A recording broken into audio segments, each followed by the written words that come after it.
Hi boys and girls, this is video 5, which is a wrap-up of the Most Dangerous Game. Now in class before this video I'll be giving you a sheet that will be used as our short story summary sheet. And it will have all of these types of things on the sheet for you to copy down and take notes, okay? So basically, short story summary, what I would do up in the top here, my summary, the notes that I had handwritten, do not actually have there's a spot for number. This would be our short story number 1. It was the Most Dangerous Game, Richard Connell. You're going to want to be taking these notes. If you don't have that sheet with you at home, you can simply make a chart that says title, author, setting, and make sure you get these notes. This will be a great review source for you before you take the final exam on our short story. So, we have the Most Dangerous Game, Richard Connell. It is set in post-World War I on a Caribbean remote island. The setting of the time period is very important because, as we know, that it was during the Roaring Twenties, and that kind of helps to explain the finances for Zaroff, as well as it also explains it happened after the fall of Russia's czars and things like that. Your characters are Rainsford, who's a famous hunter. By the way, while I'm going through this video, going through notes with you, if you, for any reason, I move too fast, you pause, you review the video. Don't be afraid to go back and take a look if I'm moving too fast, but you need to get these notes taken down. Rainsford is a famous hunter. Whitney is his friend. He's on the cruise ship with him at the beginning. As soon as we get to our inciting incident that starts our action, Rainsford falls off the boat and Whitney continues. So you need to remember that Whitney never goes to Ship Trap Island. He's on the boat and continues off, and they don't know where they lost Rainsford. By the time they find out in the morning, they would have thought he went to bed, and in the morning when they find out that he's missing, how do they know where he fell off the boat or when he fell off the boat? So they would send a search party, of course, for Rainsford, but they wouldn't even know where to begin looking other than the path maybe 8 hours before. But anyway, Whitney stays on the boat. He is his friend, this hunter. General Zaroff is the owner of the island and our wicked, evil character. Ivan is his servant, and we have our sailors and our dogs as well, our characters on the island. Conflicts in the story consist of man versus man, which is, when I use Z versus R in my notes, that would be Zaroff versus Rainsford, happens in the story. You may write that out fully or just take the notes as long as you understand them. Man versus nature, or man versus environment, is Rainsford versus the island. The story also starts with Rainsford versus the ocean. That's still man versus environment, man versus nature, when he's trying to swim and stay alive. And then we have man versus self. After the end of our story, when we have our plot chart, once we get up the rising action and we work our way down the falling action, along the falling action, he starts to say, keep your cool, keep your head, I must have my nerve. That is man versus self conflict. There will be a little quiz right after this video too, so I'm hoping that you're paying attention. So he says, as he's keeping his cool, he's trying to keep his own nerve and his mental state so that he can stay focused and stay alive. That is a man versus self conflict. That is internal. Okay, he's having a conflict with himself internally to try not to lose his head. A little summary here. Just write down a simple plot summary like I've done. It's a story of a marooned hunter who must outwit another expert hunter to survive. With his skill and intelligence, he's successful. It's just a little quick summary of the story, and that's sufficient. I think that would be well enough to wrap it up. Okay? And finally, some themes in the story. Hunting is cruel is a theme from your perspective. It wasn't Rainsford's perspective, but this is what he learned at the end. I mean, hunting is a cruel sport. If you think hunting's great, why don't you try being the huntee? Why don't you try being the animal and see if you like it? And I think Rainsford learned a lesson that hunting's cruel. However, depending on your perspective, we could have another theme. I mean, you could look at this story like hunting is a great, adventurous, challenging, exciting thing, and it's still survival of the fittest. I mean, we don't know what happens to Rainsford at the end. People are like, does he get off the island? What does he do? At the end, Rainsford, there's a slight chance that Rainsford likes this game. He goes, I'm still a beast at bay, Zaroff. And, there's this little possibility that Rainsford could stay on that island and hunt just like Zaroff did.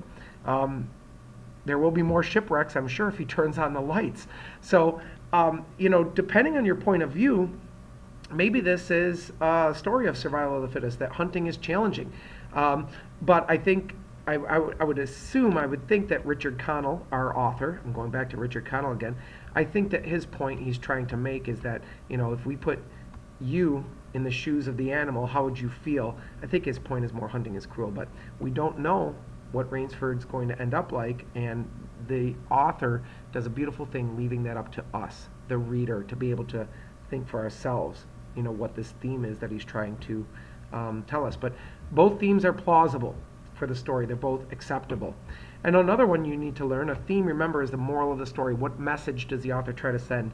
And that third one is, in times of crisis, keep a cool head, right? When you have problems, the last thing you want to do is overreact and start to worry too much. You're never going to be able to solve your problem. In times of crisis, you've got to keep a cool head and think your way through, okay? And that's a definite theme that the author is giving us as well. Those themes will be part of our test. There is a little quiz, and I'll talk about that in a second. Now, I also wanted to just show you a page of notes that I had handwritten and I scanned in so that you can but these notes are all parts of the worksheets we did during the first week back. So anyway, Rainsford, there's a lot of irony in the story. He makes a comment about being the hunter, not the huntee, while he's on the ship with Whitney. And that is definitely ironic because he gets a taste of his own medicine. It's verbal irony. We're the hunters, not the huntees, and we've discussed this in class. Another one that's important, and I'm seeing a lot of people get this wrong in your sheet, Rainsford's relief that he escaped his enemy, the sea. I want to talk about this because people are missing this one on their sheets from classwork. It was from Thursday's class. Rainsford's relief that he had escaped his enemy, the sea, is when he's swimming to the island. When he gets there, he's exhausted, and he gets himself out of the ocean, and he says, I've made it away from my enemy, the sea. That is ironic because, specifically, the island is far more dangerous to Rainsford than the sea is. And actually, the only way he survives is by jumping back into the sea. So that is why that's verbal irony. He escaped his enemy. The sea is what he's thinking. He escaped his enemy, the sea, but the sea is not your enemy, Rainsford. It's your friend, and we'll find that later on. And that's why that's such beautiful irony. Zaroff's comment also, despite the remote home, he tries to be civilized. This was in our notes too. Civilized. And Rainsford goes, you're anything but civilized. You hunt men. Foreshadowing, all these notes were from class already, but in case you want to take these notes, you can always do this on the back of your worksheet that you were filling out with those notes. But just another thing I wanted to review, you know, here's a cry of an animal in terror. He swims towards the sound with fresh vitality. It's kind of ironic again. He gets vitality from hearing a cry of an animal getting shot, but he knows that that's where land is, and at least he'll be able to live and not drown. Zaroff also trains his pupil, gives him a weapon, uses pistol of smallest caliber and range. He lets Rainsford go after the first night. He loves the game. All this foreshadows that Zaroff is not going to kill Rainsford the first day. He wants to play with him. He wants to toy with him. Again, that foreshadows. Zaroff needs a new animal, the biggest game, an animal that could reason. All these things foreshadowed that he was hunting men. And finally, we talked about this one in class, but on day 2 of the hunt, Zaroff is moving with unusual swiftness, not feeling his way along. And that as well foreshadows that he was being led by a dog, and the dog is the one that falls in the trap. And we talked about that in class a lot too. So hopefully, after doing the map of the island and all of these extra notes, you've got a firm grasp on the short story, because we are ready to move on. Again, the last thing that we are doing for this story, because our next video will be about our next short story, The Interlopers, is this short story summary. You'll be continually making 5 of these for the 5 short stories we'll do in this unit. And again, these notes you have to have copied down. So if you needed to pause the video to take a look at these notes and write them down, that's fine. Now, the next thing I want you to know is this. It's very important. You are not only going to comment on this video and say, I got the notes, Mr. Gilo, I'm ready to go, whatever your comment is, on Edmodo. There is also going to be a post for a 4-question quiz. A 4-question quiz worth 4 points to wrap up this story. Those 4 questions come from this video you're watching right now. I gave you all 4 answers already. So, when you're done with this quiz, just shut it down, go back to Edmodo, turn it in, and when you're done with this video, turn it in, and then go to the quiz. You're going to click Take Quiz. As soon as you take the quiz, You have 60 minutes to complete it. It's 4 questions, and it's from this 10-minute video. So you have 60 minutes to do it. You can go back and watch a video if you forgot the answer, but they're pretty obvious answers, and they come from the lesson I just taught you. So make sure you take that quiz, and I hope you get 4 points out of 4 points, okay? This is the end of video 5. Good luck.